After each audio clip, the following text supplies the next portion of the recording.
દમણમાં સ્પાની આડમાં દેહ વેપાર ઝડપાયો. પોલીસે ડમી ગ્રાહક મોકલી રેડ કરી 5 પીડિત મહિલાઓને બચાવી. એક મહિલા આરોપી ઝડપાઈ. દમણમાં સ્પાની આડમાં દેહ વેપાર ઝડપાયો છે. પોલીસે ડમી ગ્રાહક મોકલી રેડ કરી 5 પીડિત મહિલાઓને બચાવી. ડમી ગ્રાહકો બનાવીને દમણ પોલીસની ટીમે નાની દમણ સલમાન હોટેલમાં પહેલા માળે ખુશી સ્પા સેન્ટરમાં ચાલતા દેહ વેપારનો પર્દાફાશ કર્યો હતો. પોલીસે મહિલા આરોપીની ધરપકડ કરી છે, જ્યારે કેન્દ્રમાંથી 5 છોકરીઓને બચાવી લેવામાં આવી છે. આરોપી મહિલાની ઓળખ ગુજરાતના વાપીની રહેવાસી ઉષા સિંહ તરીકે થઈ છે. નાની દમણ પોલીસ સ્ટેશને આરોપી મહિલા વિરુદ્ધ અનૈતિક ટ્રાફિક એક્ટ 1956 હેઠળ કેસ નોંધ્યો છે.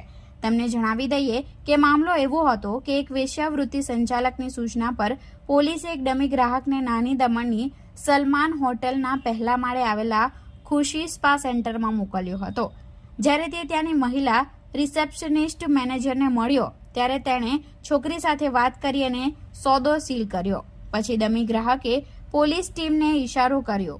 સ્પા સેન્ટર ખાતે પોલીસની ટીમે દરોડામાં મહિલા મેનેજર ઉષા સિંહની ધરપકડ કરવામાં આવી હતી અને 5 મહિલાઓને બચાવી લેવામાં આવી હતી. પોલીસના જણાવ્યા અનુસાર બચાવી લેવામાં આવેલી યુવતીઓએ પોતાના નિવેદનમાં જણાવ્યું હતું કે સ્પા સેન્ટરમાં રિસેપ્શન પર બેઠેલી મહિલાએ તેમને ફસાવીને વેશ્યાવૃત્તિમાં ફસાવી હતી. આરોપીઓએ તેમને મોટી કમાણી કરવાના બહાને સ્પા સેન્ટરમાં લાવીને ફસાવે છે.